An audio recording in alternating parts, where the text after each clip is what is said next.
बहिणीविरोधात सुनेत्रा पवारांना उमेदवारी देणं चूक, तर राजकारण पार घरात येऊ द्यायचं नसतं, एका मुलाखतीत अजित पवारांची कबुली.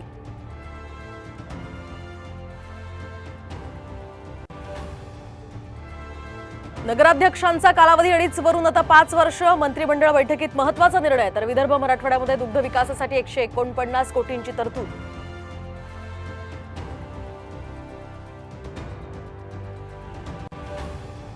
मस्ती कराल तर अशा जिल्ह्यांमध्ये पाठवू, तिथे बायकोलाही फोन लागणार नाही. भर सभेत नितेश राणेंची पोलिसांना धमकी.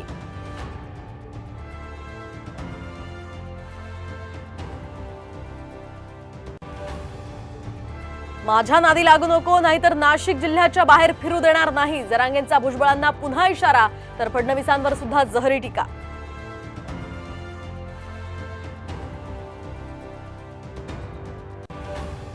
सायबर ठगांनी बनवली म्हाडाची बनावट वेबसाईट.